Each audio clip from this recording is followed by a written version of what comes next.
Marvin Devine.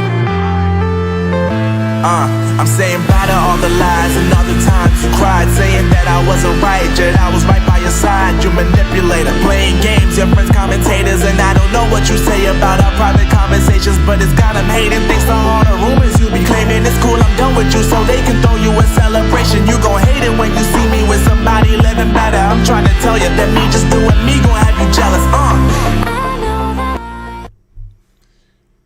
All right, folks, you've been waiting. He's here somewhere under the brick and steel of an undisclosed location deep in the heart of the Old Dominion. It's none other than our ulterior superhero, Mad Max, and his wife, Carlene. Welcome to the program, Max. How's it going? Thank you, sir. First of all, just happy Easter to you, sir, and to the Wyatt Army, and even the trolls, too. Even the trolls, you're way too kind. You know, I keep forgetting Easter is on Sunday, and today is Good Friday. For those who have forgotten that, I've been so busy that it just slipped the mind. And the irony is we have an Easter egg hunt tomorrow for the kids with the Veterans Organization, which gets about 400 kids that show up on that. So it's out of control. We go to a local tree farm because we can't do it in town. There's nowhere to hide the eggs. The parking lot's paved. So we go out to a tree farm. But thank you for reminding me about Easter, and thank you kindly for your greetings for that, and the same to you. We just got a super chat from West House saying, Mad Max, you Ista. All right, guys. Rumor has it you're in America. Yes, sir. We're in the state of Virginia, like you said, the Old Dominion in Richmond. And I'm happy to say I know where the word Old Dominion comes from. It was when the UK had wars, and Virginia as a state, when King Charles was executed, the royals came to hiding here. And that's when his son was exiled here too. And when he got back to England, he said, this is a dominion of England, and that's where the name Dominion comes from, his Old Dominion. Well, there you go, folks. You're getting a history lesson from one of the newest arrivals in America about American history, about Virginia history to be specific. Virginia has a long and storied history. It was one of the largest colonies and one of the 4 big states in the beginning, and one of the reasons why we have an unusual constitution, because the big states like New York, Massachusetts, Virginia, and Pennsylvania would have dominated the colonies, and the other states would have been completely ignored. So we have this unique thing called the Electoral College. It's all a history lesson. We're not here to get into that, though. We're here to talk about Max's experience. Well, you know, people always ask the question, what are these South Africans, what are these Afrikaners, what are these folks doing coming to the United States? There's no real concern.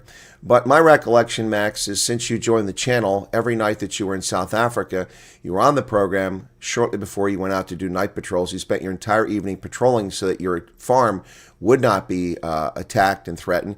And if I'm not mistaken, just a couple of days after you left, they broke into the farm and destroyed all of your surveillance equipment. Tell me what I got wrong there. Yes, Colonel, you've got it correct. Just to start from the beginning, I grew up in Heidelberg. I was involved in the commando at that time because we lived on a farm there.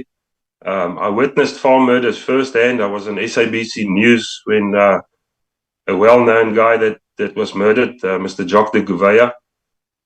So I've seen these things for myself. And, you know, you start growing up, getting older. When you're young, you just carry on with life and you deal with all these things. But getting older, and you think every time things happens on the farm, like where we lived, the fences get cut, they come at night. One night I walked into them. You just start thinking, when is the next time that you're not lucky? You've been lucky for so many years, and when is your life on the line? And for me, my family came first. I had to patrol. We cannot just go to sleep and think everything is fine. So yeah, it was a difficult time. We had a well-known resort on the Val Dam. During the week, we had to be awake. Weekends was quiet. It's like they're not coming on weekends, but during the week, we had terrible times there. So basically, the murdering thieves are lazy turds. They only work during the week. Yes, sir. Most of these things happen during the week. Not to make light of the situation, but try to put a little bit of humor into it because it's a tragic situation. So when you guys left, were you able to sell your things, or did you just abandon them? Your farm, your property, your resort? What happened? So what we did is we put the place on the market, and we sold it. They're busy with the sale now because it's a very well-known fishing resort. So the guys took over. We put someone in just to manage the resort up until that time that we can get it sold. So we are busy in the process of selling.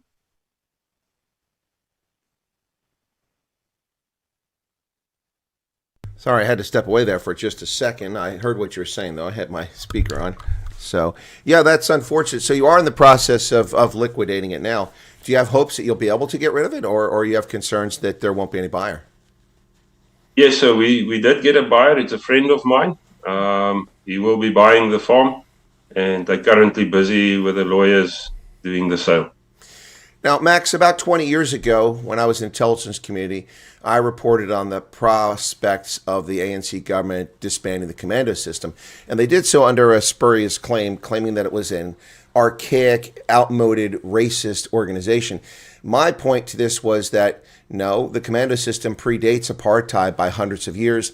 It was a method in which people, much like the Minuteman system we had in America, would come together in informal militia that would respond to threats to the neighborhood. Now, it was a little more formalized that with the commando in South Africa because you all did cordon search operations. You seized mandrax and daga and lots of drugs. Also, illegal stock theft was something you were able to stop. You worked closely with the police. And I told people over 20 years ago that this was coming. And when it comes, the already bad situation with rural security in South Africa would become demonstrably worse. We would see an uptick in farm theft, drug trafficking, human trafficking, and unfortunately, farm murders. And sadly, I was correct in that whole prediction. You are 100% correct, sir. What we did with the commando system, they were all cells of the commando system in areas. So we did patrols every night. We had units that patrolled certain areas, and then another area. We were involved with the police that time. We had a lot of hijackings, truck hijackings on the N3 highway where we were. So with that visibility, it definitely brought crime down, murders down, although it still happened, but it did help.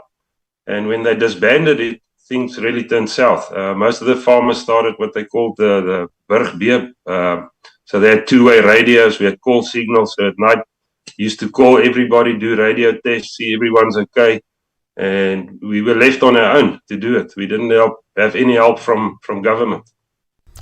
Mr. Super Chat here from Koos. I can't read the rest of the name. It doesn't show up. It's 35 Rand said, go, Max. Goeie milis, mat. Koosman. Yeah, that's nice. Thanks for that Super Chat. Put a smile on everybody's face. Listen, I've got to ask this question. How long did this go on? I mean, you know, I know that you've been with my channel for a little bit, but every night you were doing patrols. Was this something on for a year, 2 years, 5 years, 10 years, or has it simply been ingrained in part of your life since the commandos were disbanded? So when we were on the farms, it used to be in Heidelberg with the commander, everything. It was every night. Sometimes you were off. You had another unit that would go out.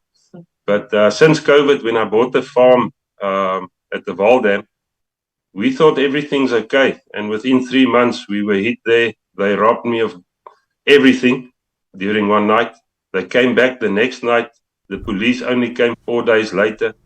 So it became a whole big thing there. The whole area was targeted. And we just had to, if you leave one night, you're in trouble there.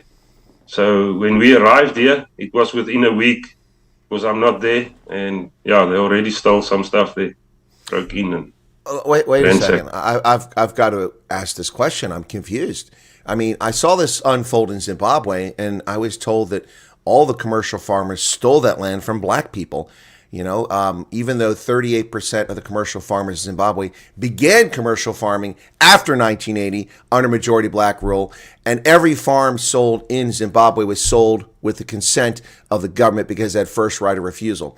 But you're saying you bought a farm around the COVID time. I'm confused, Max. I thought your people stole that land 350 years ago, but you bought it. I mean, so you bought that farm under majority black rule legally. It's your farm. You didn't steal it from the Basotho or from the Khoi or from Julius Malema. I'm confused. I mean, I've been told that you're land thieves. What? But you bought the land? I mean, come on. You must be lying to me. This has got to be a fairy tale. Come on, tell the truth, Max. You stole the land. Come on, tell the truth. Yep, I stole the land. Now I'm living in a FEMA tent. You can imagine with the history of South Africa, yes, there is land claims, everything. The area that we lived in there are land claims. The latest one was 2016. The farmer had a huge fight, my neighbor, in court. So yeah, but they're still going to continue. That's what they want, is the land.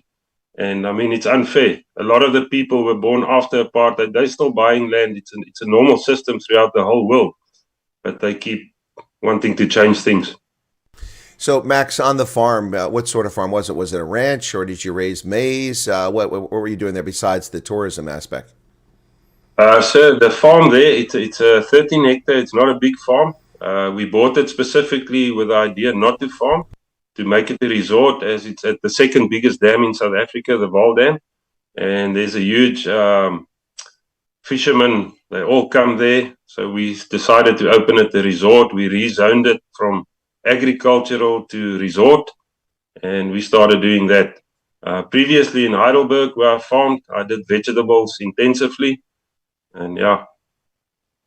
Well, Max, when I was on the Vaal River recently, those weeds that grow there, because they're so nutrient rich from all the sewage that's been flooding into the Vaal River, it's not that bad behind the dam, is it? Is it just downstream? No, the Vaal Dam is upstream from where you were. The Vaal Dam is very clean still. There's a small issue in Denaysville where there's some sewer spilling into the dam, but not major. But going downhill from the Vaal Dam, below the wall, that's where you were. You get the Klip River that's coming from Soweto. That's all sewage just running in there. The rivers are very dirty, and that's why you get all those algae and all the problems in the water there. Well, E. coli levels out of the roof there. Oh, they are indeed, and it's in quite, and you even get a stench from it sometimes. Quite sad. But is there a problem with the Vaal Dam not being maintained, and maybe sediment building up against the dam itself from not being dredged, or is that not a problem? The Vaal Dam has been built or opened in the late 1930s to supply Johannesburg, all the mining industries, with water, and obviously with the time span, it started getting to Rand Water to supply all the neighboring cities around it. The dam is not being maintained. The dam wall is being maintained because, I mean, it's a huge national disaster if something goes wrong there. But yeah, the Vaal Dam is actually still in a very good nick. We have big problems at the Vaal Dam with illegals netting the dam, because most of the illegals come from Malawi, Zambia, all those places where they have lakes with kapenta, which they eat. And the Vaal Dam, the fish there, you've got carp, barbel. It's not like kapenta that reproduce fast. So they're netting the dam. So all the fisheries fishing in the Vaal Dam, it's getting worse by the day. All right, let's shift our attention to your experience here. We'll come back, talk a little about South Africa a little bit later on. My question, Max, is that when you showed up on my channel, you showed up in force, and we made you a moderator, and I don't know if you have any savings left, because, and Carlene might be upset about this, but you super chatted me like crazy just to make sure we got news stories on. It's obvious you're FG now because the super chats have dried up, and my revenue's dropped by 75%, and I'm now having salty cracks for dinner.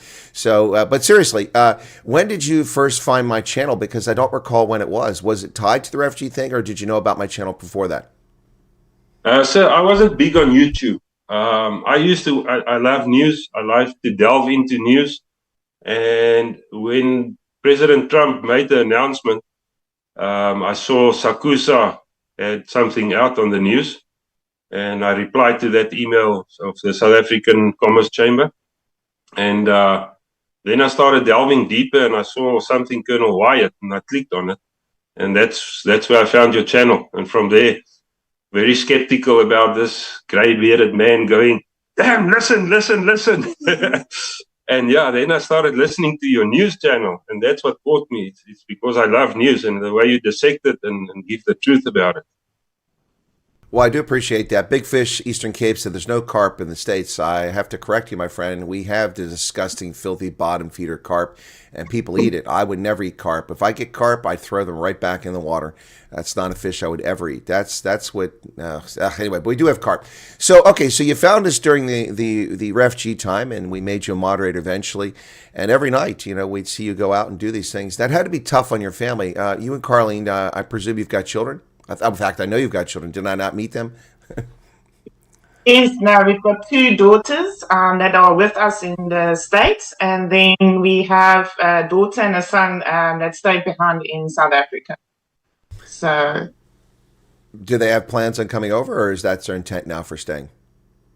So my son, I always say children, he's 24 now, and he's still young. He does not realize what's happening. Like Saturday, he was robbed. His toolbox was stolen. They broke into his house on Sunday. They had two incidents in 2 days. And I've spoken to him about it. But, when you're young and there's boeremeisies, the mind does not think right. And my daughter, she's also with her boyfriend now. They in Johannesburg. And, it makes it difficult because my two children that's behind there, they're from my first marriage. And, they still have their mother, their grandfather there. So it makes it difficult for them just to leave, but they are contemplating it. So this was not an easy decision, although the push factor seems pretty strong. I mean, it's not normal to have to go and be up every night and then have to work. You must have had like 14, 18-hour days, 7 days a week, and trying to keep a resort going. It must have been very strenuous. And actually, it's aged you. Max is 35 years younger than me, and he looks older than me. And I, not to embarrass him, but he did mention something recently about wearing that hat. There's a reason why he wears his hat. I think he's worried all the hair off the top of his head. Yeah, there you go. It's true. It's true. No, but seriously, Max and Carlene, for you guys, what was the push factor? Was it you didn't want your younger children to suffer a fate or yourselves to be wiped out, or because you were doing okay in your business despite all the challenges, if I'm not mistaken? yes, no, I think it was a combination of a lot of factors, the safety obviously on the farm, and obviously my youngest daughter is 7 years old, thinking about her future, and my eldest daughter is 17, and she's quite a sporty. She's quite, she's quite good in field hockey, and she's just getting pushed back at school because, she's not the right skin color. And unfortunately, that influences my daughter. It influences her feeling about what's happening in her school, or how she feels about. She's pushing and she's passionate about it, and she practices, but she's not getting anywhere. She's not getting anywhere in the sport. And we just felt, and she actually mentioned to us that when she gets to study, to go to university, she actually wanted to come to America and study here. So it was a combination of a lot of factors, but especially our youngest two children. Well, it's ironic that you wind up in the Old Dominion. The only other place that would make more sense would be Maryland or Pennsylvania for the situation, because field hockey is massive in this area. It is a big deal. Messiah University, which is very close to me, we used to be Messiah College, is a Christian-based school right down the road from me with a fantastic curriculum and an incredible field hockey team that hands out scholarships. Hint, hint, hint. Anyway, just saying. Yeah. But no, it's field hockey is big. I mean, it's not big all over America, but certainly on the East Coast, it is big. Field hockey is big. Johns Hopkins, Messiah, many other schools around here. That's a big deal. So that's interesting. But, most Americans, field hockey is not something they pay much attention to, but it's certainly a big deal with kids here on the East Coast. And so I wish her luck in that. But I can understand the push factors. So, Max, you first heard about this through the South African Chamber of Commerce. Did you do the PRM email? Did you do the statement of interest? Did you do the intake questionnaire? Yes, sir. So what happened, I did the SACUSA one first, and then SACUSA posted the PRM email. We did it immediately. And then I listened to you, and I think it was 3 weeks later, I redid the PRM email because I just said, I'm interested. And then I sent another email with more details, which I should have done in the first place. And after that, we just waited. And then the 12th of May, the statement of interest came out. I mean, you were sitting there in the Wimpy, I think, when you announced it. We immediately did the statement of interest, and we didn't hear anything from that. And then in September, Amerikaners had on their website. So I applied on that one too. And then we got contacted. The first contact was on the 16th of October, we got an email with a password. And on the 17th October, we got the call. 22nd October, 23rd October, and 28th, we did the pre-screen, UCIS, and the medicals. On 31st of October, we got the decision letter. On the 6th of November, we did the cultural orientation, and then it went dead quiet. And then on the 30th of December, we received an email from CWS, RSC, because our middle daughter that's here with us, obviously she's from Carlene's first marriage. So her father, when we said we did apply for the US refugee program, he said, thank God, please get my daughter out of this country. So he was assisting us a lot in that, and he wrote a letter to say that he's fine, that we can take her. And we sent all that details through to them, and then the next contact was on the 9th of February when we received our tickets. So for all those people, like, it's taking too long, I've been forgotten, I've been abandoned, nothing's happening, this isn't right. You have been with this from the very outset and only arrived here in February of this year, correct? Correct. We arrived here on the 19th of February. That's over a year after the program opened up, and your case was quite serious. I know some of the details, quite extensive.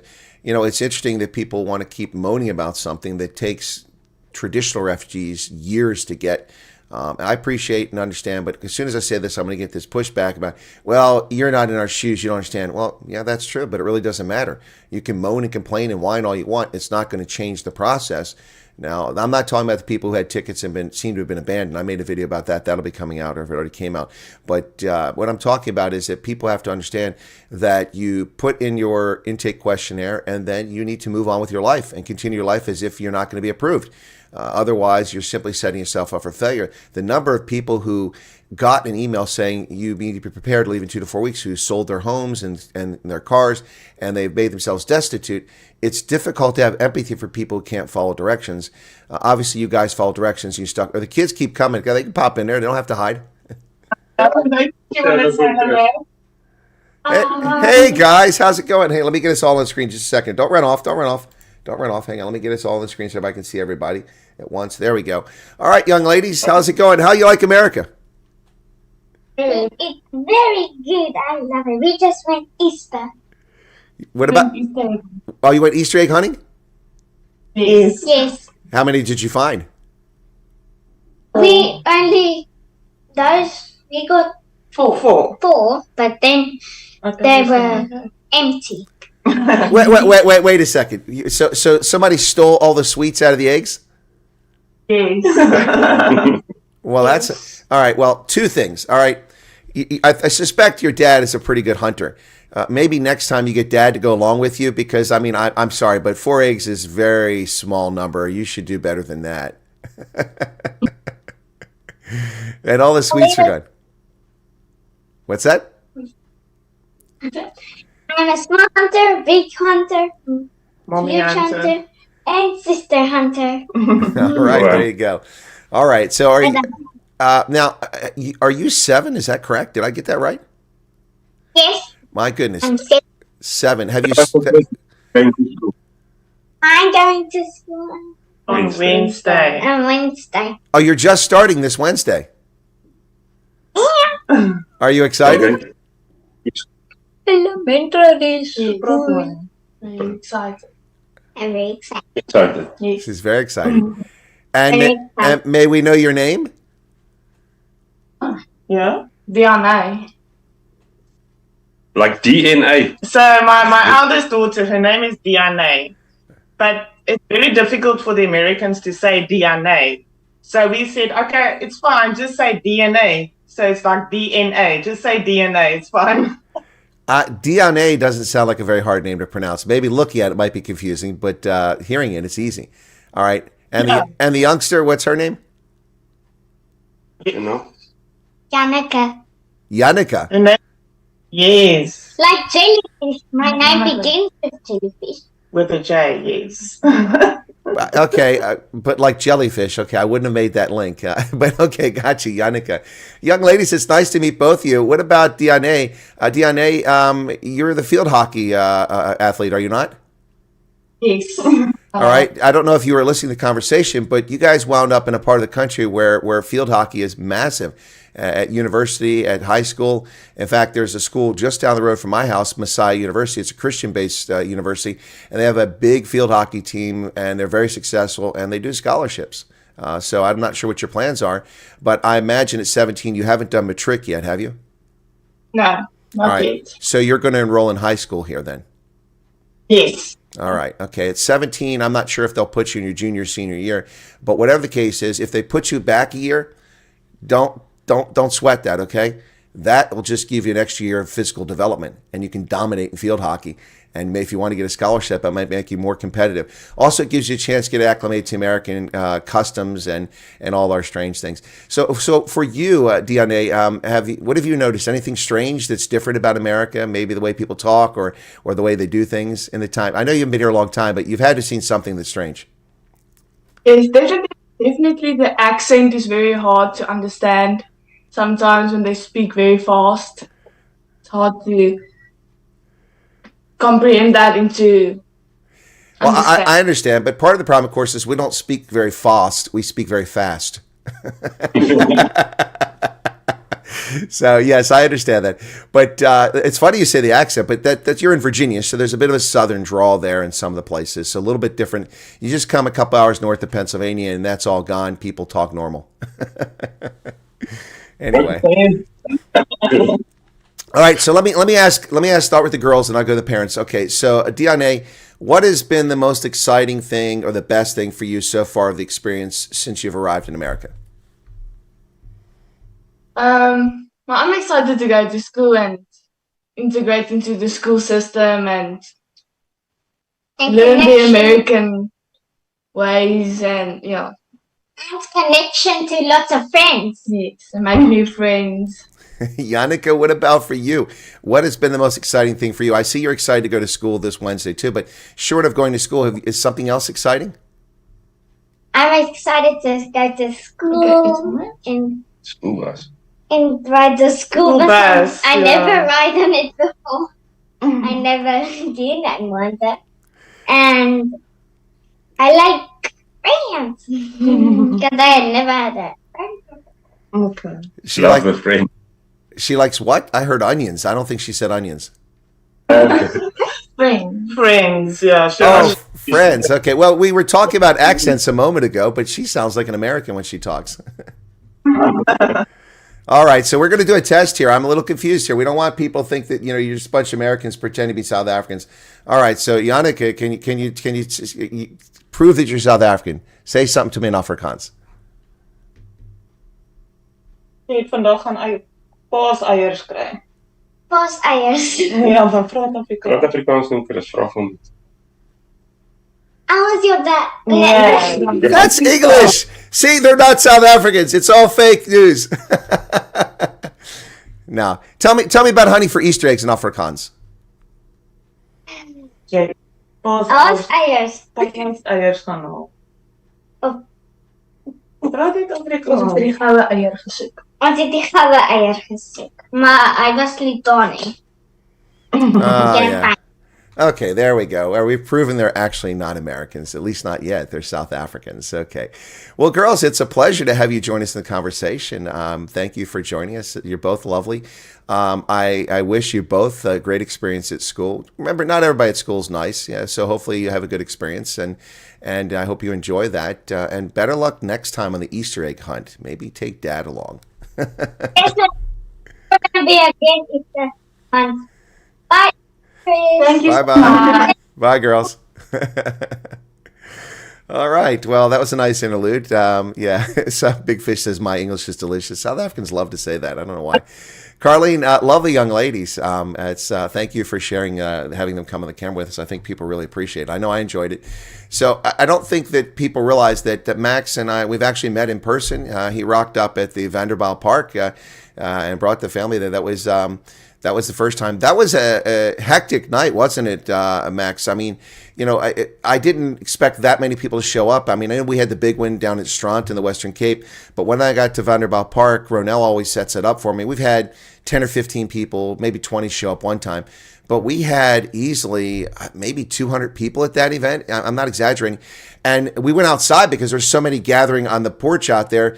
And then I got started. And the only thing for me that was frustrating is that, if you recall, when we went inside, I would give an answer, and literally the person sitting adjacent to the person who asked the question, 5 minutes later would ask the exact same question. Yeah. Yeah, that was an awesome night. I think afterwards you still had, you got your stick. Was that night? Yeah. Monty Jackson gave me his stick. That's right. In fact, he gave me a defective stick. It's right here. Here's the case. I cannot get the electronic piece to come out. I can't listen to Monty's music. I'm going to have to break this at some point, the plastic on the outside. But yeah, Monty gave me a stick. It was so funny because Ronell and I hung around. I said, Monty, do you mind if Ronell hangs around with me so she can meet you? And because I introduced Ronell to Donnie van de Westhuizen, and we had a braai. And then this time anyway, so Monty came because he couldn't come to the event earlier, and we had a coffee while I was eating. And he told me on the WhatsApp when I had the phone on speaker so Ronell could hear, he said, yeah, I'm going to give you my stick. And I paused. I said, Monty, that's not what you say in English, friend. Yeah, and then I think at Thunder Gun, my oldest daughter met you there with her boyfriend. And then I also saw you at OR Tambo International just before you went to see Steve. You went to Steve Hofmeyer that evening, I think. Yeah. Yep. So for those who don't know, we have a long history now. Max and I do. It goes back a little ways.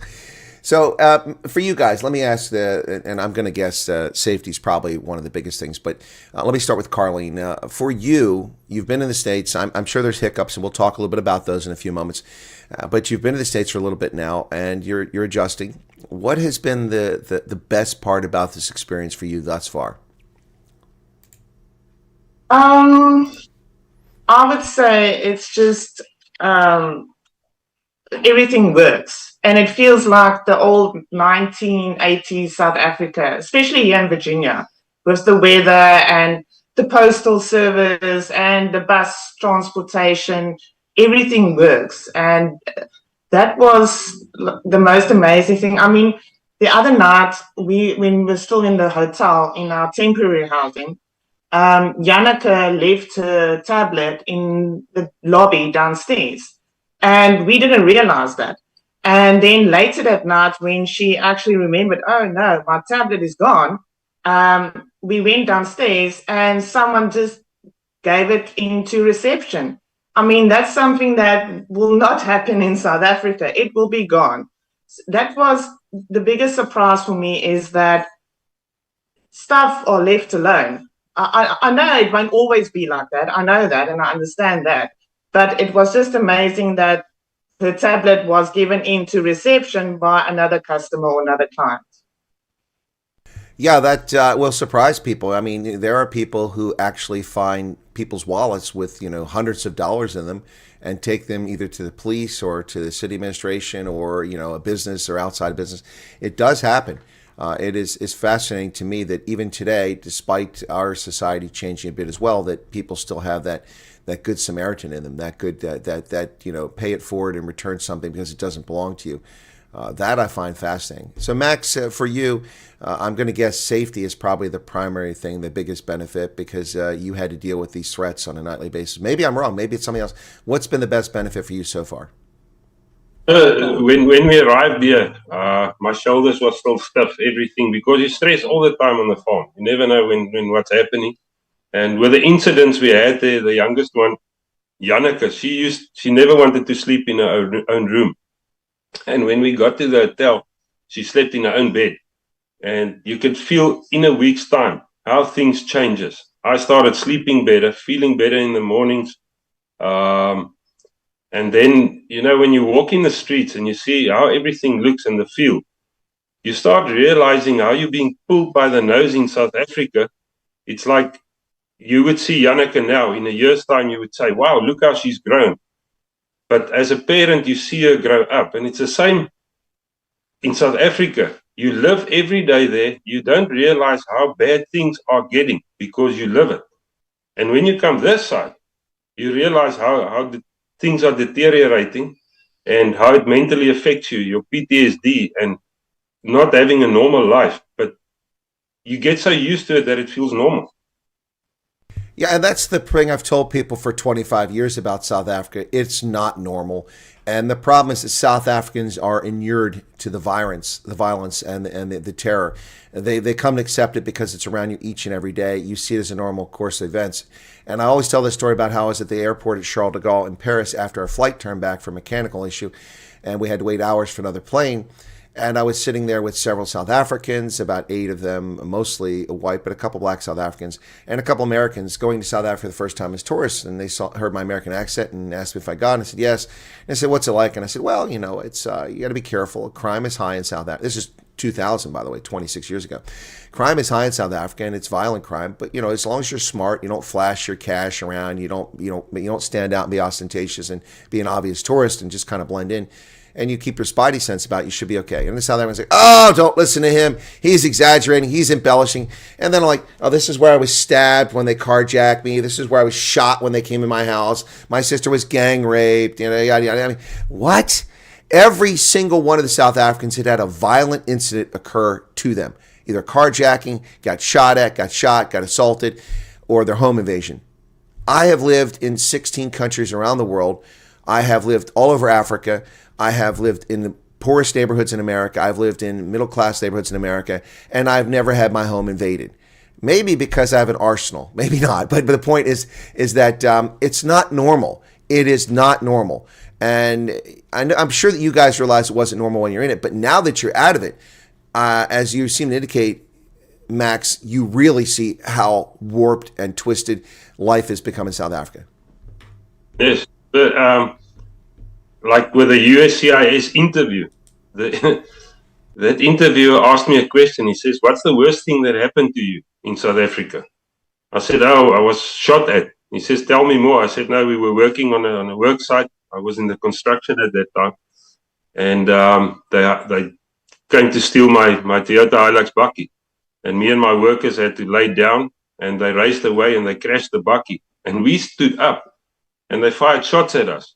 He says, but why didn't you put it in your statement? I said, but that's not persecution, that's crime. And I think he saw there when he started looking that, you know, there's a lot behind it. It's not just the crime, the persecution that's happening, but crime is rife in South Africa. It's not a safe place anymore. Well, and it's been that way for some time. That's the sad part about this. This has gone on for years, and the world has ignored it because of its bigotry and its racism directed towards South Africa and white South Africans in particular. Now, let me ask you this question. I've asked this in interviews, but I've stopped asking it, but it's time to ask it again because the media still continues with their nonsense. This program is not for white farmers, although you happen to be a white farmer, so that kind of belies the argument. But yeah, it's not for white farmers. It's not for Afrikaners. It is for those of Afrikaner ethnicity and racial minorities suffering from unjust persecution. In your process at any time, the centers you went to, the medical checks you did you happen to come across any black or colored or Indian South Africans who were participating in the program? I'm just curious. Indian colors we've come across. We've got a colored person here in Virginia. I speak to him about every day. Also the east side of persecution, and then you realize there's a lot happening in South Africa that we don't know about. But yeah, there's Indians, there's coloreds, there's even, I've not met a black person yet, but we've seen them on your interviews. But yeah, the media, they've got it so wrong, but they're just running a narrative. That's why it's woke. Well, Carleen, what are your thoughts on that? I mean, are you disappointed in the reaction of the South African government and or the media at the way they portray this? I mean, you've participated in the program. You can see that the people who come over, it's legitimate. Your concerns are real. Your mistreatment is real. Does it bother you at all, or do you just ignore it and tune it out? Yeah, obviously, it's very frustrating to see what is put out there, and just feeling that why would you want to do that? It's not the truth. It's not what you're putting out there is not the truth. I'm speaking to people, friends that are still in South Africa, still waiting for their, time to come over, the frustration that they go through. And my heart just goes out to them and what everyday struggles and the survival mode that they have to go through. And then what you see on the media, it's like, come on, man, it's unbelievable. Your facts are distorted. The facts are distorted. Nothing is true. These people, what my friends have to go through, it's unbelievable. And I can't wait, wait for them to come over. But it's very frustrating, very frustrating. Well, before we move on to talk about your experience on arrival here, and we'll talk about in just a moment, Carlene, I do want to say the following. I don't know your ex-husband, and I don't know your relationship, and that's not my business, but it seems apparent to me, based on what you told me, that he truly loves his daughter. He was worried about her safety and her life, that he gave permission for her to leave the country, even though he's not going to see her. Yes. When I spoke to him, when I started talking to him about it, it was, for me, I was actually very stressed because, in your back of your mind, am I going to have to fight for her? Are we going to go through court procedures and whatever? And when I spoke to him and I said, listen, this is what we're going to do. I don't know the timeline, but this is the process. And I want to take DNA with me. The first thing he said was, take my daughter. It's better for her. And that was his words. And I appreciate him being very open-minded about that because I don't know, as a mother, I think it would be difficult, but if I was on the other side, I think it would be very difficult. And it's still, DNA speaks to the dad every day, they video call, and it is quite difficult for both of them. But he understands and he totally agrees, and his decision is based for his daughter. Well, again, I'm not trying to get into your interpersonal relationships, particularly since you're in a marriage now with a man you love, but I would say that that's pretty awesome what he did there for his daughter. It is very, very awesome. We appreciate that. And my daughter as well. She appreciates it all. Hey, Yannicka. She's back. Hey, she's photobombing us. That's perfectly okay. All right. Okay, so let me ask this question since Yannicka's back. Is Yannicka Daddy's little girl? She looks like she might be. Definitely. Colonel, she can push Mad Max to the limit. She can do everything that she wants with her dad. She gets everything that she wants from her dad.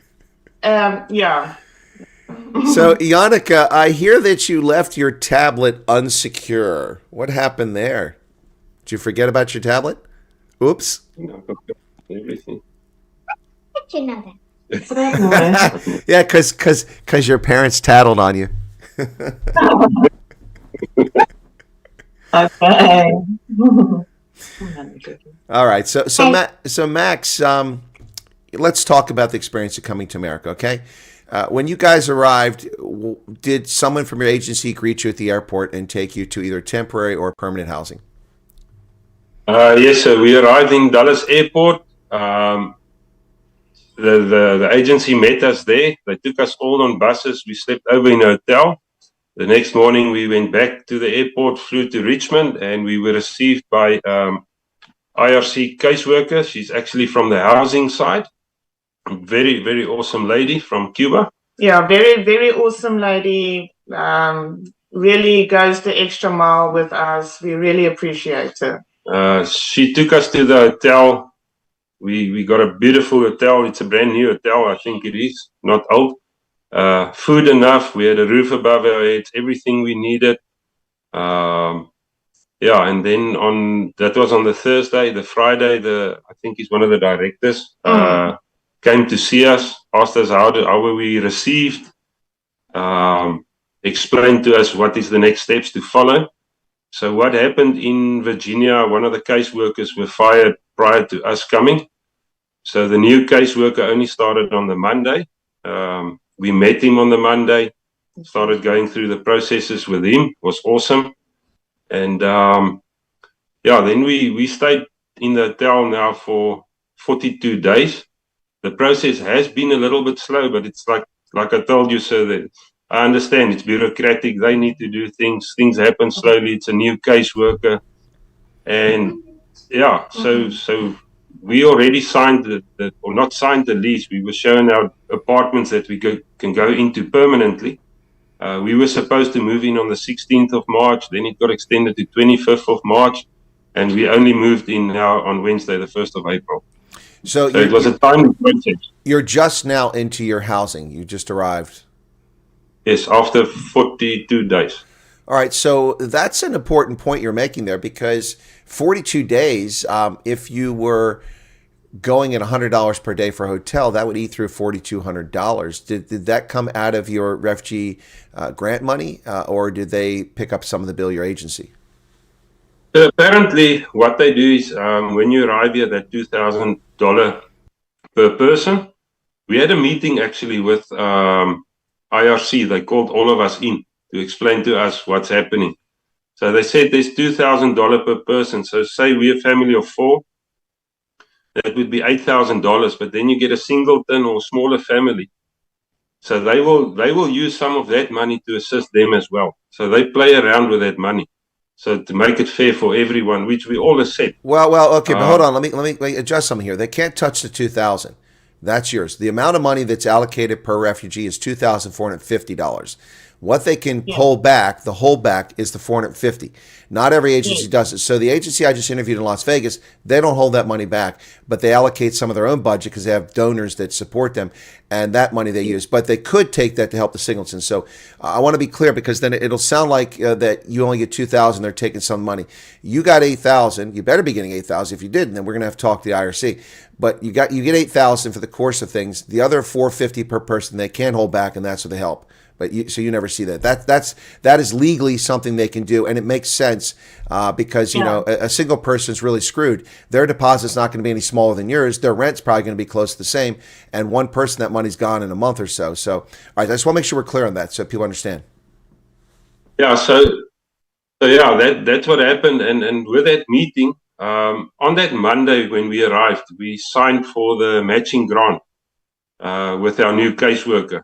And when we had this meeting now recently, they brought back the papers again and they explained to us how the matching grant works. And we had to re-sign it, which was quite strange. I don't know why they did it. And then they also offered us loans on that you can take a loan from IRC. What's it, EOS? Yes. Yeah, it's part of IRC. So you can take a loan for your housing. And you can pay that back on a 0% interest, because apparently not everyone gets matching grant.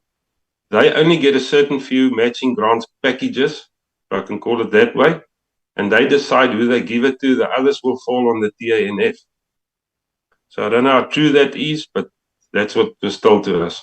Well, it's important to make the distinction, too, that each state is different. Not every state has matching grants. The matching grants are coming from the state that are allocated by the state legislature. Some states have it, like New York, but they have very strict rules. You have to apply within 30 days of arrival or you lose it. And that's what was happening up in Rochester. Useless case officers weren't getting people over there because the refugees can't go apply. I mean, they don't know who you are.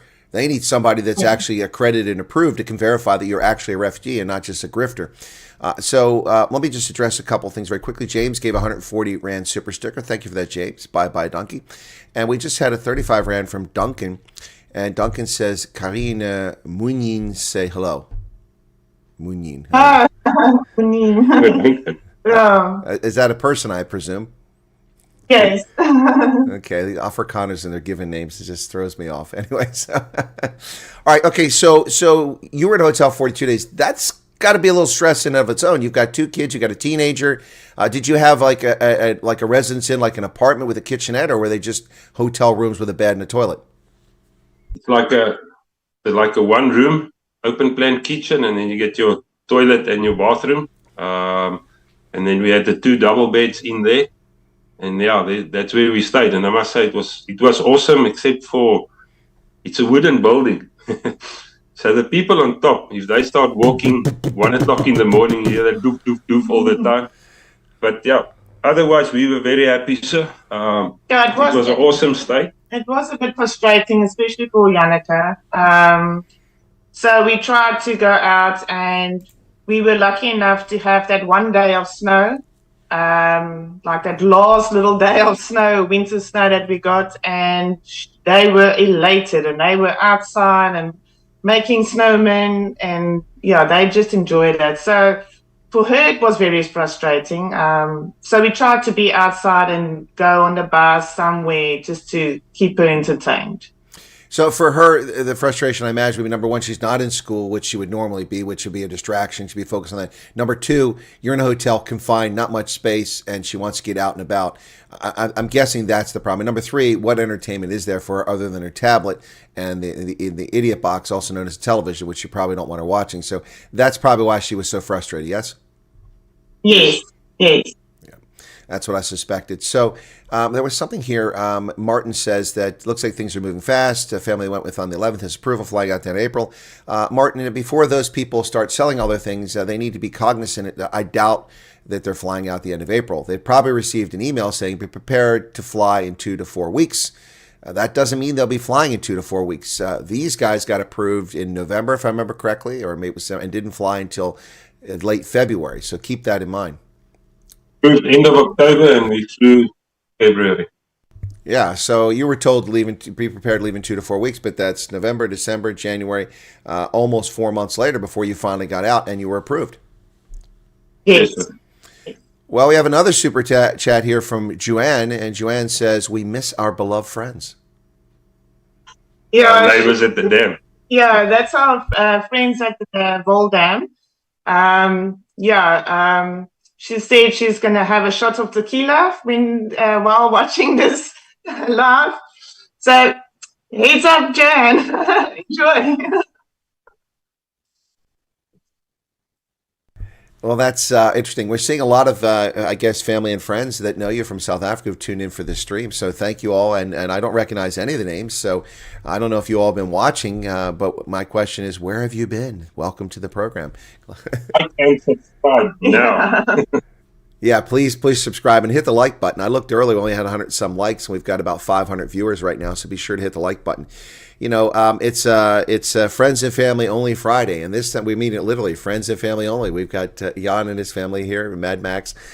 So it is Friends and Family, not the other F around and find out, which Trump likes to drop on malevolent actors around the world. All right, so what about the food, Karin? What about the food so far? I mean, living in a hotel, it was probably difficult to actually cook there, although I'm sure you did a little bit of cooking. Now you've just arrived. Are you getting set up to be able to cook things? And short of that, what are you guys doing? Are you eating a lot of takeaways? I hope not. That's not healthy.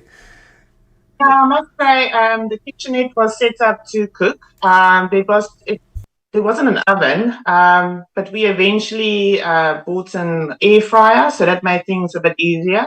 But yes, I was able to cook meals. I don't know, the food is great for us. You know, the normal cooking food, the spices. Yes, it is something new to get used to, but it was great. It's great. I mean, Max is very fussy with his spices. But so far, I'm doing good with the food. But I must mention, Colonel, so the one night we wanted to treat the girls and order some takeout to be delivered to the hotel. Just after we arrived. Yeah, it was just after we arrived. And I think the girls and I ordered some little pizzas, and Mad Max orders a hamburger. And then he selects that he wants chips with it. So then when the order came, he gets his hamburger and then packet of Ruffles. Chips. And then it's like this packet of crisps, or in South Africa it will be like Simba chips. And he's like, "Where's my chips?" They're right there. I have warned you about English America. Chips are potato chips. They're crisp. Yeah. And so you found out the hard way. That's hilarious. Well, at least you don't eat robots. So you don't have to worry about that one. All right, Max, what about you in the cuisine? How are you adapting here? Have you guys had a chance to do a braai at all, or is it too soon for that? Yes, sir. So what happened, we got called by a South African asking us if we want to join them with all the other refugees that they could get together for a braai at a winery, at the wine farm just outside Richmond. And they came to collect us and they told us, listen, we only found out about 2 weeks ago about the South African refugees. So just to show you, America doesn't even know. Most of the people I speak to don't even know about this program. Even South Africans living here for 24 years, expats that's been living here, only found out 2 weeks prior to us arriving. So they arranged the braai. So we had a good braai, and they gave us some coffee and some spices and everything, and awesome people, and they want to help and assist, and we're meeting with them now probably in the next week again. So yeah, that was awesome. We had our first braai, and they tell us where we can good sheep meat. There's a farmer, South African farmer outside of Richmond that has dorpers. So that's the best sheep meat you can get. So we start knowing where to go and find the stuff that we need. And it's awesome. Well, I remember the braai, and I remember a photograph, and then I was told I could show the photograph, then I had to remove it. So that was interesting. But let me ask you this question. Since these folks did know about the program, do you think they would allow us to hold a meet and greet at that wine farm? Because that would speed up my arrival to Richmond if we can do something like that. I'll have to find a venue. Yes, sir. I've yesterday spoken to him because that farmer that I just told you about donated a whole sheep, and we want to do a spit braai. So we don't know where yet, but he just want to do it now for all the refugees that also arrived, to meet them as well. Because the South African families here, they talk between each other and said that each family wants to adopt a new refugee family to have under their wing, not for financial reasons, but they said they've gone through this process. They say the 6-month mark is the most difficult, and they will be there for us and emotional push us through. support. Yeah, emotional support. And yeah, the expats want to adopt, each family wants to adopt a refugee family just for emotional support or questions or tips or advice or anything like that. But yes, I will speak to that guy on the farm when we go there now. If we can do a meet and greet, yes. But I'm sure it won't be a problem, sir. I appreciate that, because I'd like to try to make that later in April. I can't go the next 2 weeks because I've got the work college consulting that I do to teach general officers how to run operations. So yeah, maybe late at the end of the month, that may be my next trip then down to Virginia. I'd like to get there. I've got other trips laid on. It's pretty amazing. All the South Africans I've met all over the country, and now I've met 2 amazing refugee support agencies, one in Twin Falls, Idaho, the other in Las Vegas. They're doing amazing work. And look, the guys in Vegas, I mean, they landed right in the slop. I mean, that's not a bad statement. That's like pigs who love slop. You know, you land in the slop. They landed right in the slop. They've landed right in the heather. The apartments that I saw there, the housing complexes people living in, they're nicer apartments than any apartment I ever rented in my entire life. And a lot of them have jobs already, and those that don't have jobs are volunteering and helping out. Things are going pretty well for those folks pretty much across the board, whereas I've seen very different circumstances in other places. But you guys, it sounds like you're pretty happy with your situation so far. But let's talk a little bit more about that. Have you gotten Social Security numbers yet, or are you still waiting for them? Sir, what happened here, and that's one thing I want to address with viewers that's coming over as well. When you arrive here, don't think everything's going to come on a silver plate. You got to do things yourself as well. We went to apply for our Social Security numbers ourselves, even though they had an appointment which was only now for the 7th of April. Because without your Social Security number, you can't do things. It's a little bit difficult. And when you receive your EID, the card, and you apply for Social Security, you wait 4 weeks. Whereas if you don't have your EID yet, it's only 2 weeks. Because me and Janneke haven't received our EIDs, and when we applied for the Social Security number, we received our cards in a week. Yeah. And Carlene and Diane, which had the EID cards, are only receiving it after 4 weeks. I don't know why it works like that. But yeah, you got to get your Social Security number right, your EID, and once you got that, the most important thing after that is to get a lease agreement, a proof of residence. Most of your jobs require it if you want to go for your license. Yeah. License also, guys, very important. Do it as soon as you can. Yeah, so Karine, for the audience, I think most people know that EAD now is an employment authorization document. But Karine, I'm going to tell you straight up right now, if Janneke's EAD comes through and Max makes her work, I'm going to take that child from you. She received it yesterday. No, actually, she received it yesterday. We got hers yesterday, and we were like, "What? Really? What are we supposed to do with this now?" I mean, she's 7. Yeah, it doesn't make sense. I think she can reach the counter at McDonald's. You can send her there to work. No, it's funny though, isn't it? Because they give it to everyone. I mean, the minor children get it. Yeah. All right. So Max, you still don't have your Social Security number, which is a bit of a headache because you secured employment a few weeks back. Yes, I got my Social Security number now. On Saturday, I will be doing my driver's license because that's also a requirement where I go and work. Monday, Monday I'll be starting work full time. I don't know if the CEO has contacted you, sir, but yeah. We did chat a bit a while back, as I recall, but before I went to Vegas. I need to reach out to him again.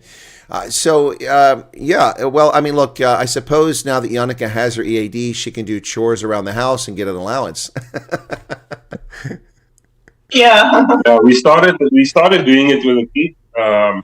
Getting allowance. Yeah. She knows she's got certain things to do in the house, and she gets a little bit of pocket money for that. So just to try and teach her something, that you do something to get something. Now, let me ask the two of you, Karine, have you two fallen into the trap that a lot of South Africans do, and that you try to equate dollars to rand and what you can buy, or if you just said, no, let's forget about the rand and we can buy, let's just focus on what our dollar buys us? I think in the beginning we did, but hamburger. Yeah, so that specific order, the hamburger order with the chips that he ordered. So first of all, he was very mad because he got the crisps, and then he worked out that burger cost him 400 rand, and then he got more mad about that. And yeah, but since then, no, we didn't fall in that trap. We think in dollars. Yeah, we think in dollars. So that's exactly what we did. Well, if that burger costs you 400 rand, I'm upset too. I think that might have been the whole bill, because I mean, a burger for 400 rand. Where did you get that burger from? Bob's Big Boy? Come on, that's expensive, man. The whole order was from Chick-fil-A. Was $90 with a delivery cost. Oh, yes, God, that's outrageous. 1,300 rand, and I'm like, 4 people. It's a 400 rand burger I'm eating. No, it wasn't nice for me. Oh my goodness, that wouldn't be nice. Look, I'm too frugal, man. I get bent out of shape spending $15 going to McDonald's. I can't imagine paying $90 for 4 people. That's just crazy. Takeaways will be a rare treat, I take it. Yeah, definitely not. Takeaway is very expensive in the US, but once you start working, it's not like in South Africa where you can just go and buy a Kentucky quickly or something. It's very expensive to eat out in the US. But on the other hand, if you take that money and you buy food, you can't tell me you go hungry in this country. Food is really not that expensive here. I mean, chicken is very cheap.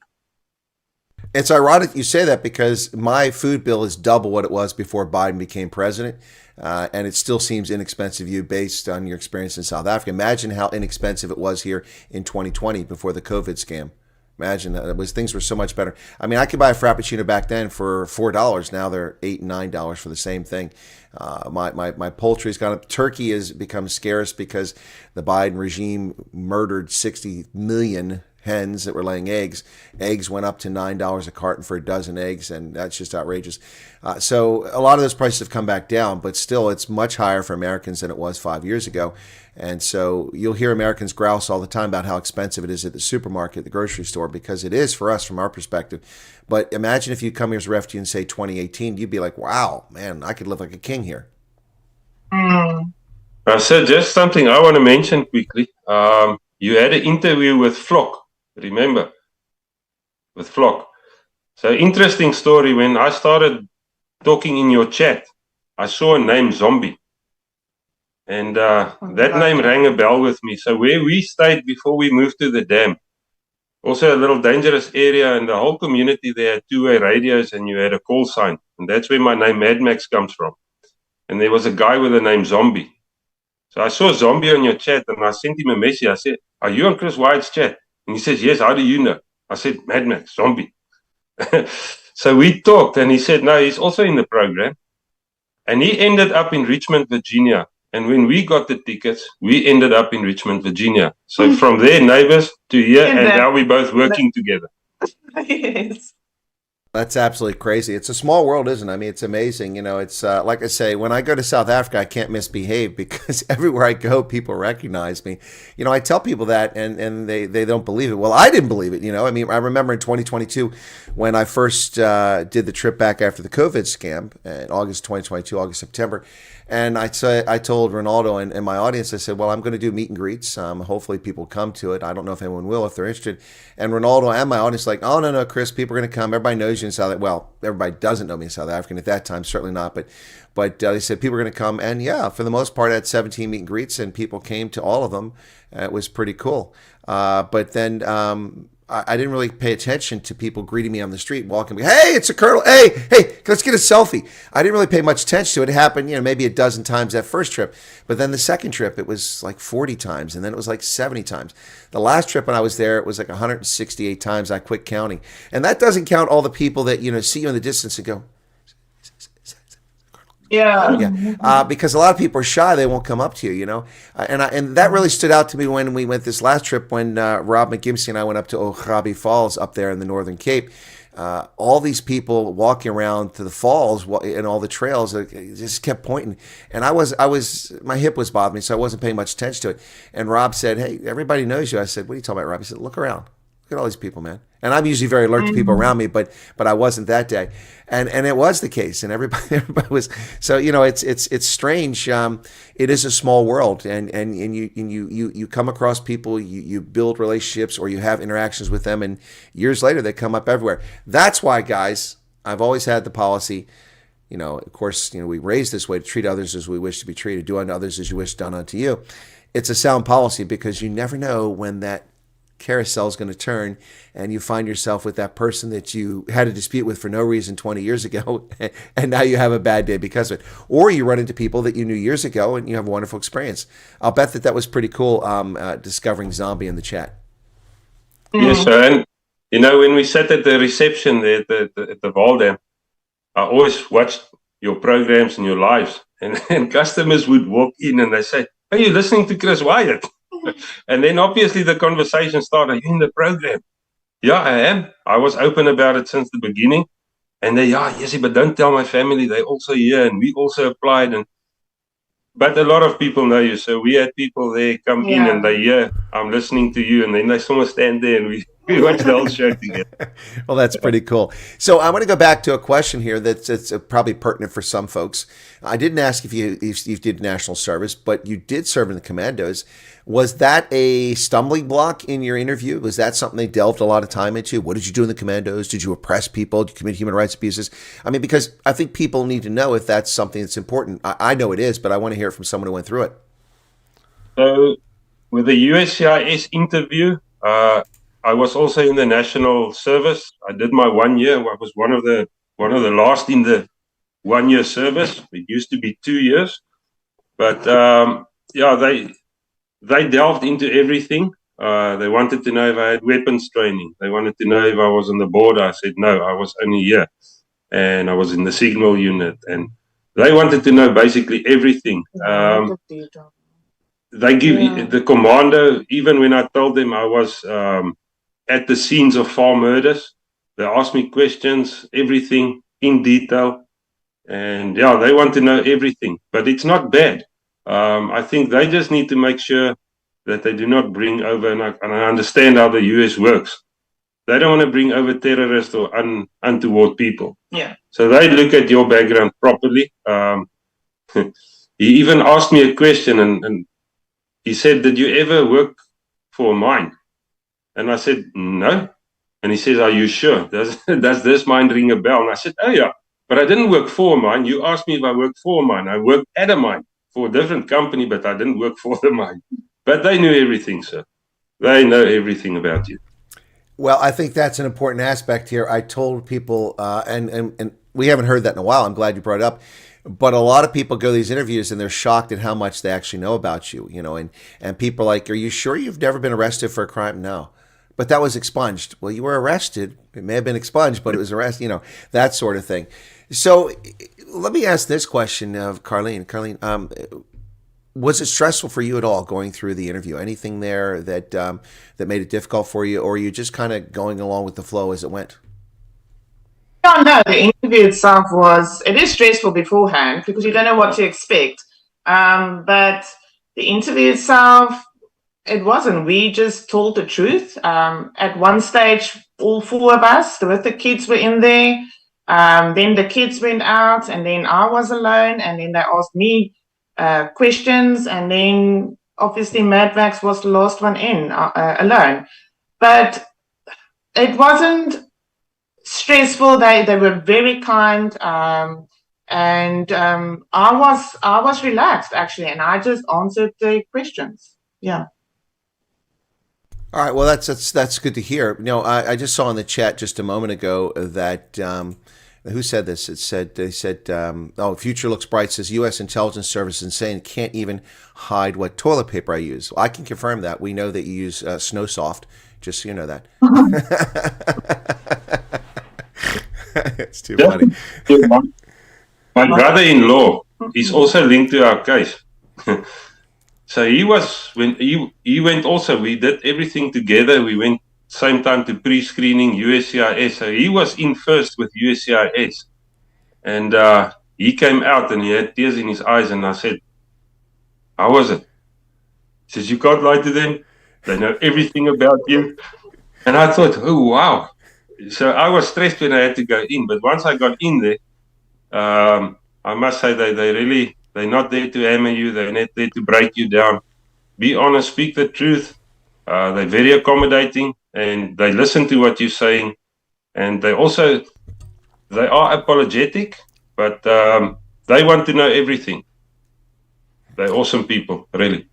No, it's good that you share this so people have an appreciation for what they're getting into. And again, what I've always said, people try to ask me to coach them for this process. I refuse. That's inappropriate for me to do that. But I have told them there's one piece of advice you need to follow. Tell the truth all the time. Don't hide anything. Don't. If they ask you a question about something, be very clear about it because they probably know about it already. And if you lie or deceive, that's a basis for being turned down. We see no denials yet, but I made a video which is, I don't know if it's aired already or it's airing later today. After this, there will be denials. People will be denied who don't articulate their case. I mean, look, Johann Rupert is not going to qualify as a refugee. I mean, he's not suffering from racial oppression. There will be people like that, and not just wealthy people. So it's important to understand that. But okay, so let's see. You're in your permanent quarters now. Are they suitable? It looks rather nice. I mean, a little bit I can see behind you. I mean, are you happy with the quarters? Yes, so sir, we moved in on Wednesday. We've got a air mattress for us and the kids. We don't have a couch yet or anything. They're bringing it this today. I think there's a delivery coming and during the week. Yeah. But the apartment complex where we're staying, there's a lot of refugees here. From other countries as well. So it's a whole mix here. And most of the South Africans come to this apartment area. We've been given 3 choices. And we decided on this area because the schools are very good. The area is safe. It's close to bus routes. So that's why we chose this area. But I must say, it's awesome. We've been helped since day one. There's some small issues that I have with IRC that I'm going to discuss with them this week, and I'll discuss it with you later. But I first want to try and sort it out myself. I know there's refugees that's got real problems, so I don't want to make my problems their problems. Well, that's reasonable. Let me take a couple things from the chat. The Velvet Blue said they asked about my years on the mine and the Zamas and Marikana. Only after they mentioned Marikana was I able to understand why mining experience it has so many questions. Well, yeah, there's a lot of security issues related to the mine. There's a lot of human rights violations, and that's why they focus so much on the mines. People not working in the mining industry don't realize that there are significant human rights abuses take place in the mines, and people are taken advantage of. That's one reason. And the U.S. government knows that. We have massive mining operations in the United States around the world, and we're aware of what happens in other countries because U.S. companies have to comply with U.S. law when they're abroad. So that's why that comes up. Heinrich said that with 16 years in the Army, that's all they seem to focus on. Nothing else even came close. That's right, folks. If you served in a security force of any sort, whether it's the police or the military or the commandos, you are going to get grilled about your service because, as I've said many, many times, the purpose for USCIS is to ensure that we don't bring human rights violators, we don't bring pedos, we don't bring rapists and murderers to our country. That doesn't mean the system is perfect, particularly during the Biden regime. A lot of people like that slip through the nets, and that's why they're doing all the re-vetting for 233,000 people. But that is one of the, I mean, think about this. I mean, their mission, the government's primary mission is to protect its population. How can you protect your population when you allow dangerous people to slip in your country like the Biden regime did? We see all these Americans who are murdered and raped and killed by drunk drivers or robbed, harmed grievously because of illegal aliens who have no business being in this country, who are criminals. So they are supposed to do a very thorough job. The lie being perpetrated in the media is that these background checks are not thorough. Carlene, Max, do you feel that the background check they did on you was deep and thorough and adequate to find out who you were? Yes. No, absolutely. Definitely. Absolutely. They knew more about me than my son knows about me. Yeah. That's what I told you from the beginning. And yeah, I think it's thorough, sir. It's nobody will slip through their net. Well, one person that thought he'd slip through was named a certain Fundermeva, who was a scam artist who people foolishly latched onto. When I was telling people what the program was going on, they weren't watching my program, ignoring me. And paying attention, this gentleman said, well, I can get you on a list. I have connections. Yeah, this Afrikaner has connections with the American government. And you got to send me money. And all these people foolishly sent him money. What's that? He took pictures with you at your meet and greet. Yeah, that's where I'm going with this. So this guy was scamming people, and I said, and I didn't mention him by name because I didn't know that he was scamming people. I just assumed he was, but I'm not going to do defamation of character without evidence. So I said, beware of scam artists, and I told people from the very beginning, the first 10 minutes when I talked about this on the 7th of February, I said people are going to take advantage of you, so don't. Anyway, so that guy, he tried to scam people, and then he came to the Centurion meet and greet, took a photo with me with his little scam artist buddy there, and then while I was still in South Africa and the first refugees came over on the 12th of May, the 59ers, he started going, he did a little video on his site. And he says, well, we don't know what happened here. We gave them the list and you all were supposed to go over first and we should be in America now. I think there was a snafu. And, I went to Colonel Wyatt's meet and greet and I really wasn't impressed. He doesn't impress me. Doesn't really seem to know what he's talking about. I'm like, what? Anyway, that guy is wanted by the FBI, by the way, for people don't know that now, for fraud.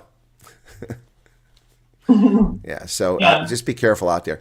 All right, what else? So Social Security number, job. Now, your employer, I believe, has work for other South Africans. Am I correct in that might be interested in the Richmond area? Yes, my employer, he's got businesses all around the Virginia area, North Carolina.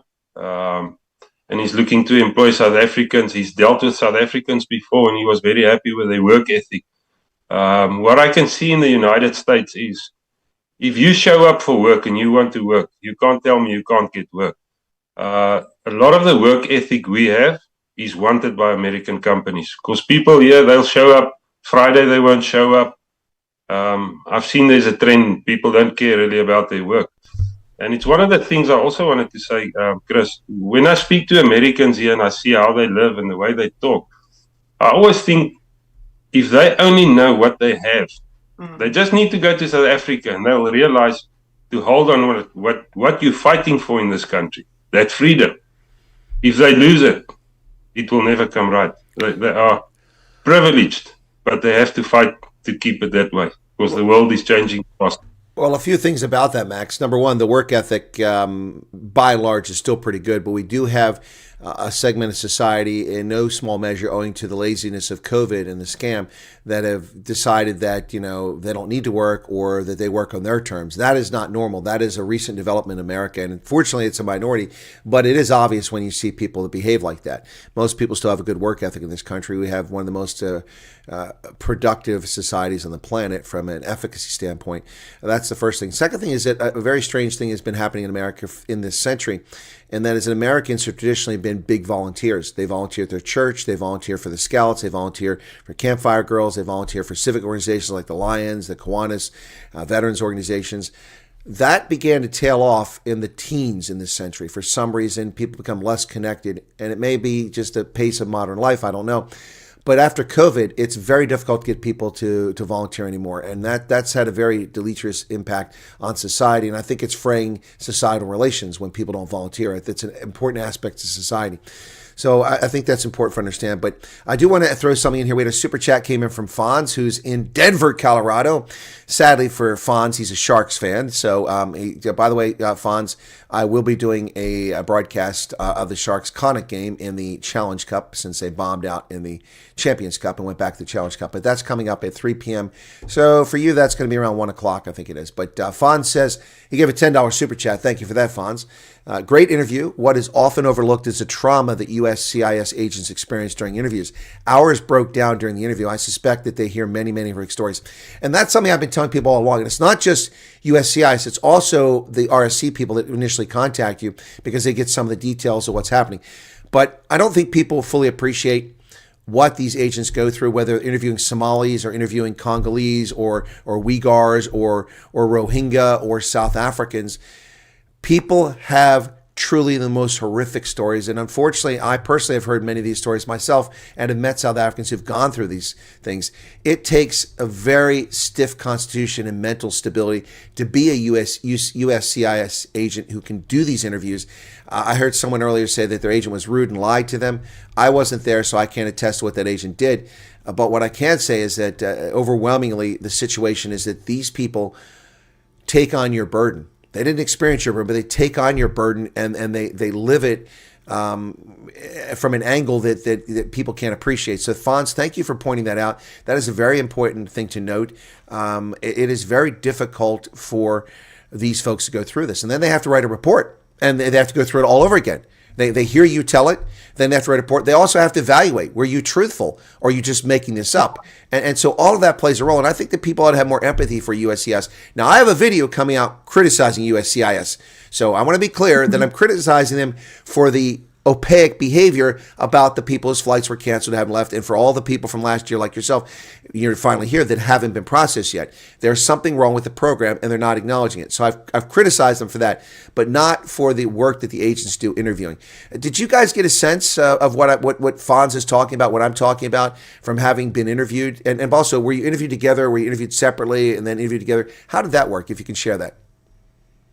Yes, we were interviewed together as a family first. One of the things that I picked up quickly, the USCIS officer first targeted Janneke, the smallest one, and said, "Hi there, how old are you?" She says, 7. "Who's your mommy, who's your daddy?" And she looks. It's that confirmation that there's no human trafficking going on. You could immediately see these guys haven't done it for the first time. Then they talked to the kids first, and then I went out with the kids quickly to also get water. And then he spoke to you. And then when I got back, he spoke to us both quickly. And then Carlina had to leave, and I spent probably about 2.5 hours, 3 hours with him. Yeah. All right, so here's the one that was a big stink last year. Okay, I'm just curious how it went, since you've got a 7-year-old. Maybe she's braver than some of the adults, but people were whining and moaning, "I'm not getting the jab. I'm not going to get immunizations. Who are they to stick me?" And I'm like, well, do you want to come to America or not? Either you're going to get jabbed or you're not going to get jabbed. If you don't have proof of childhood immunizations, we don't want you to bring your pathogens over here. Well, who are you? Well, I'm someone concerned about the safety of the American population. Look at all the criminal alien invaders who come into this country, and now we have outbreaks of measles and mumps all over the Southwest because these people flooded this country without vaccines. There's a reason we do this. It's not just for us, it's also to protect your health. So what was that like for the family? Did you become pincushions, or did you have your vaccinations, and how did that go? Was Janneke the bravest, or was Jan the one who was afraid of the needle? Tell us the story. No, I must say Max is very afraid of injections. Needles. Yeah, the needles. He just sits there and he doesn't look. He just looks away. But no, in South Africa, we had to get our injections. We did the whole screening and from head to toe. And then when we came this side, we had our medicals actually a week ago. The kids got their injections again. They drew some blood again from the kids. I must say the school system is very strict about the kids' vaccinations. You have to have all of them, otherwise your children are not going to go to school. And I'm all for that. I mean, I want my children to be part in the American, public school system. So but Shane, Yannicka was very brave. When we got here, they actually had, I think, 6 vials. 6 vials of blood that they took out of her. So yeah, she was brave for that. Yeah. All right, so Carlene, what about you? Were you brave? I'm fine. I'm very cool and calm actually. But he's more the one freaking out. When we were back in South Africa, the first medical, I went in and we got the jabs, and there were 2 youngsters sitting there, 16-year-olds, and I saw the one's eyes is big. So I went to sit in the chair, and I'm like, you should have seen that kid's face. He says he's not going in. I just made it worse for him. But yeah, we had a good giggle about that one. And so I also went for plasma. So that was an interesting thing to do. All right. Well, I've got a super chat I've got to acknowledge here. There's not a lot of super chats, so I don't know how I can miss anything. But Knight of Justice gave 140 Rand.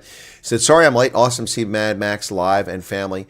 Yeah, I hope you got to see the kids earlier. They were the stars of the show. I mean, these guys are just here, but the kids were fantastic. So, Chisiki said the jabs weren't bad. Yeah, well, I agree. They're not bad. I've been a pincushion of the Army, folks. I've had more jabs than any of you multiple times. So trust me, it's not a big deal. People make a much bigger deal out of it than it is. I mean, the whole thing about, infants and too many vaccinations, that's all the story, but we're not talking about that in this case. All right, so let's go ahead and get to this. We're coming up on an hour and a half. I think it's probably time to wrap up. So let me go with Carlene first. Anything you want to share with folks about whether they should do this or what the processes are like, what it's like being in America? Any thoughts or recommendations or any advice? I mean, like we had folks with an infant on a plane, and they talked about how to entertain that infant and a toddler. We've also had folks with autistic children, how to keep the autistic children entertained and busy on that 17-hour flight, which is brutal. I've done it probably 100 times at least, and it is brutal. But also maybe anything advice, getting rid of your things, trimming down, getting rid of excess. Anything you want to offer about the program, feel free to share it. If it's bad, you're welcome to share that too. We're not here to tell that the sun is always shining, because the sun doesn't always shine. There are dark moments and everything. Maybe the wait was difficult. You guys waited a year before you got over here, over a year. So anything you want to share, and then we'll turn over to Max. All right, the floor is yours. Yeah, so Colonel, I would say from the program, because you always ask that for all your interviews, what was the most frustrating part for me? The most frustrating part for me was Mad Max. And being a wife and supporting your husband. So obviously he's, started getting involved with your lives, and he's a moderator. And especially the period from December to January, everybody was negative. You could see it on the live chats, and it was getting to people. You could see that.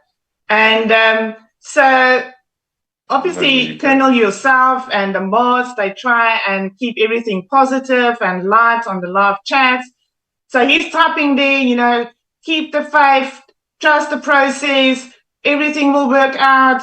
And then he stands up to go and make some coffee, and he's like, that's it. I've had it. I'm done.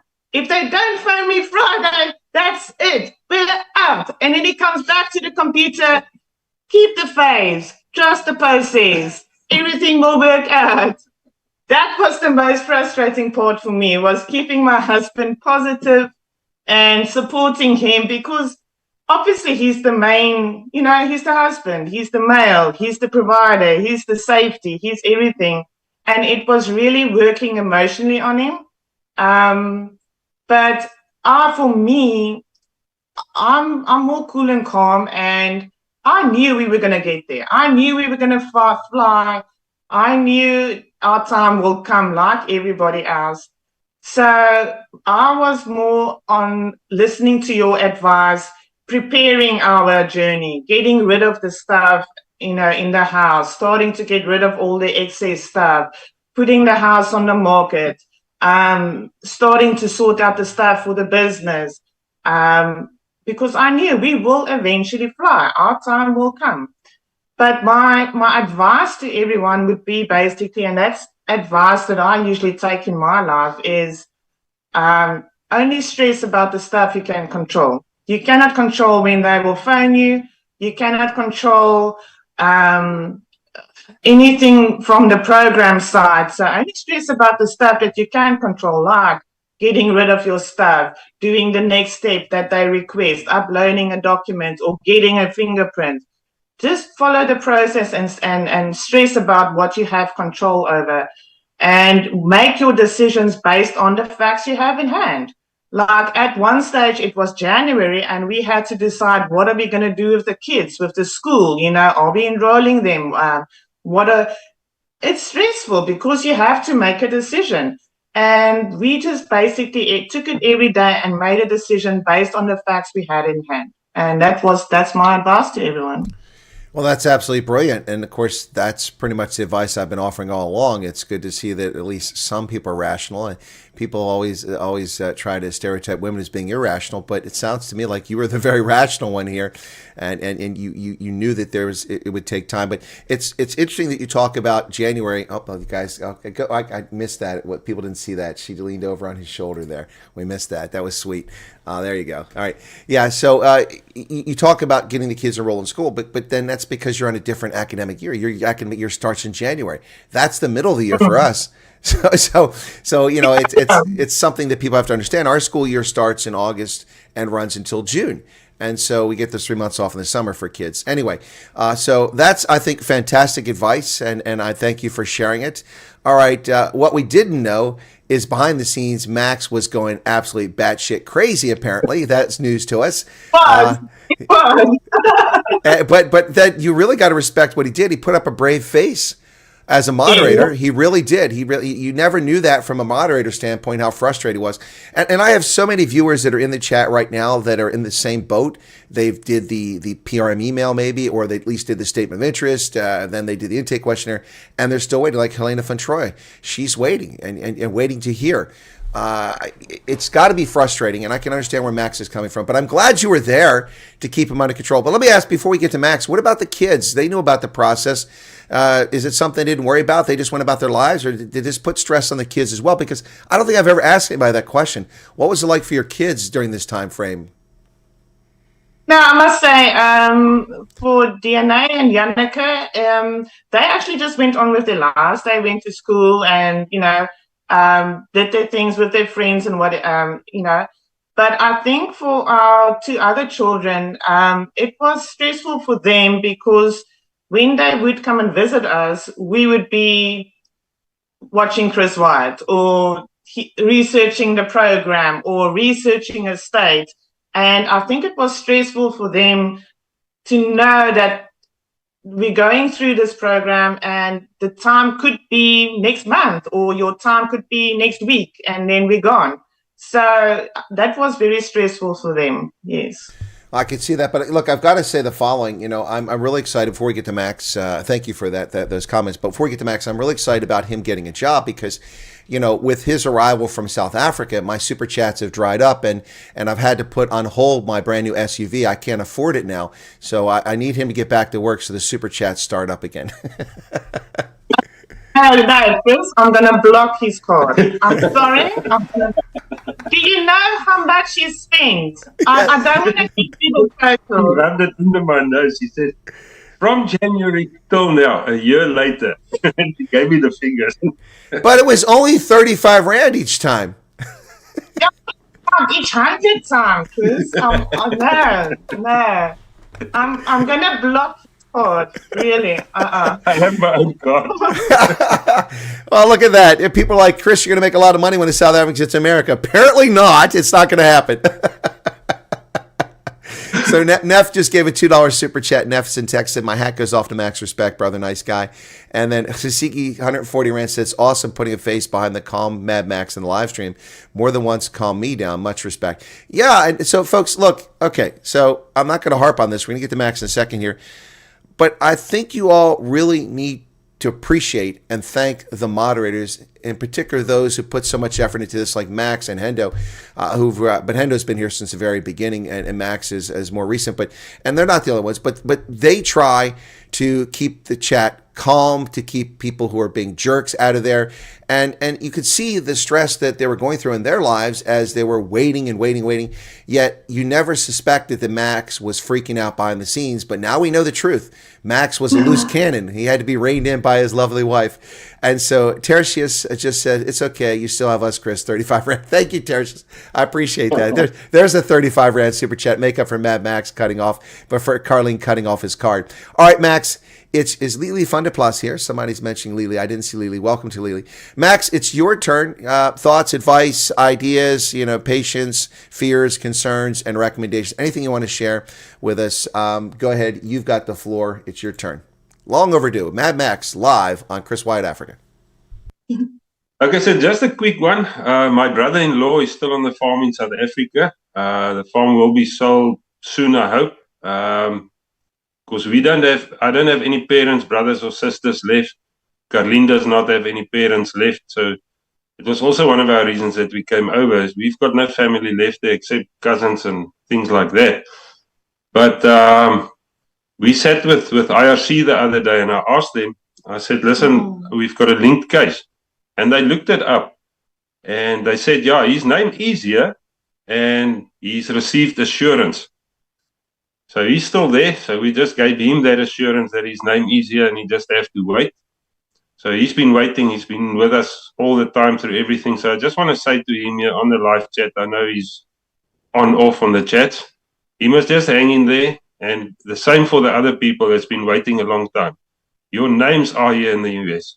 The agencies got your names. They're working also and have to get your places ready. And they need to let USCIS and RSC know when they've got a spot for you and when you can come over. So guys, just hang on. You're all in the system. Like Chris said, there's no one that we know of that's been denied. It does take time. Just hang in there, guys. And then I want to say thank you to Hendo and all the other moderators. You guys have been awesome. I know Hendo started with the Discord group. Carlene also joined the Discord group as Cappy.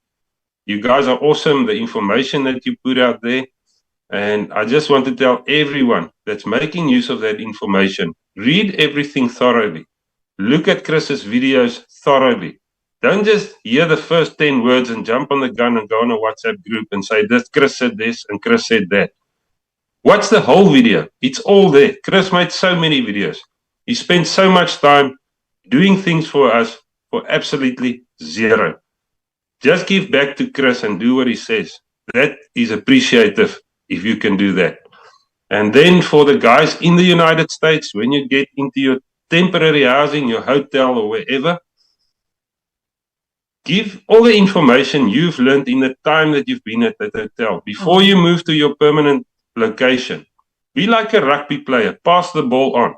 Give that information to the next guys arriving because it makes their life easier what you've learned in your time there. Make it easier for them because when you arrive here, you've got no clue what's happening. Take your first week. They call it the honeymoon phase. Go and look at all the Walmarts and the shops and how the toilets works. That video of mine went viral. And after that week, you got to realize you only got 4 months. Some people less. Get your boots on the ground. Find work. Get your paperwork in order ASAP. 4 months goes past very quickly.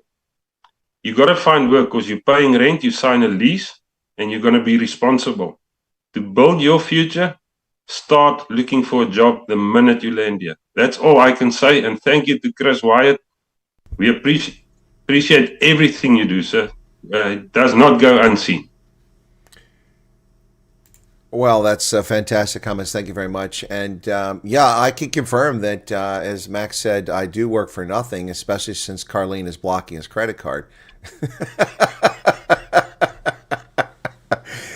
So Mike from Nelsprut, gave 140 Rand super chat, said, started February 2025, did every step. It seems the intake questionnaire doesn't like me. Can't get past question 6. My wife is female, and I can't do anything to convince the questionnaire, but I'm still positive. Mike, you need to find a different computer. If you don't have the intake questionnaire, that February 2025 isn't going to matter. You're not being considered. You've got to sort that out. And if you can't sort that out, you need to find someone that's done the questionnaire that can help you. Make sure you're doing it on a laptop or PC, not on a tablet or on a phone. You've got to get that done. If the government has said, if you don't do the intake questionnaire, you're not in the program.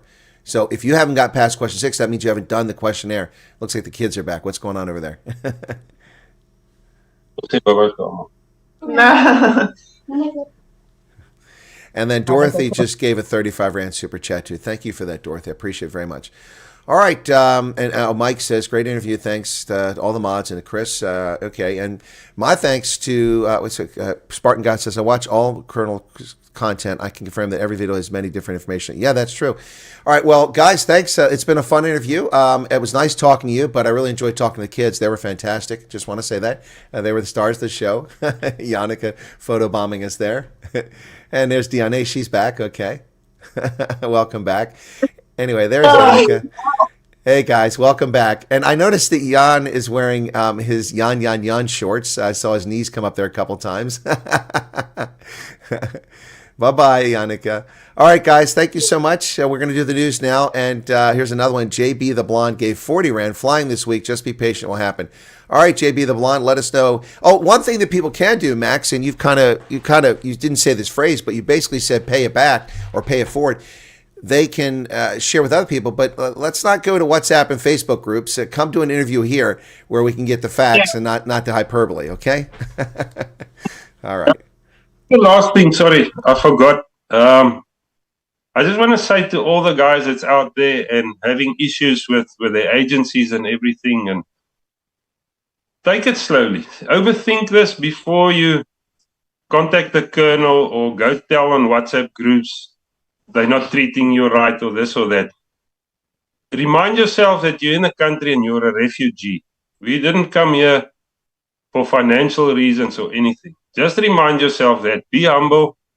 Know that you're a refugee and you got to start from the ground. You got to crawl before you're going to walk. It's not an easy path, but we can all do it. And there's someone, and just to latch onto that, there's people still in South Africa waiting to come over. So, be humble, do what you can.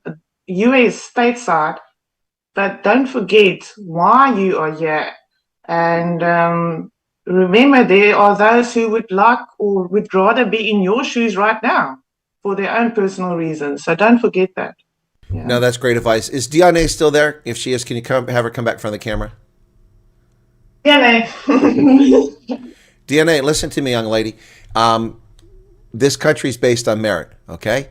And if you have skills as a field hockey player, it's going to show. You're going to get opportunity. Apply yourself in school, and good luck to you with the field hockey. I like to go watch field hockey. I don't do it very often, but I'll tell you this. You get a scholarship or you go somewhere and start playing field hockey, I might make a special trip just to watch you play. Thank you so much, Chris. All right, guys, I'm going to put you in the waiting room, and then I'm late for the news, but I'm sure we have a bigger audience for your conversation in the news. So thank you all so much. Bye-bye, Donkey, to DNA, to Yannicka, Carlene, and to Jan, our Mad Max. We really appreciate you guys being here. Thank you so much. Thank you to all the viewers as well. Thank you.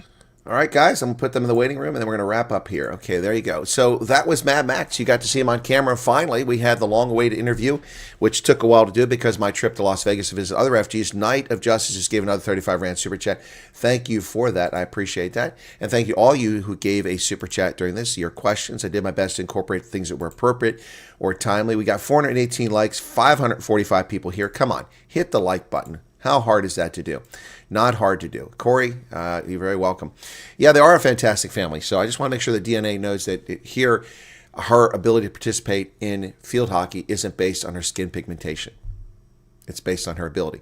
And hopefully she's built that ability so she can be a star in the field hockey. All right, guys, that's going to do it. I have to take a short break to get set up for the news, but you're going to be directed to the news program after this. So hopefully you can join me for the news. It's coming up in just a moment. And I want to thank my guest, the Mad Max family. So there you go.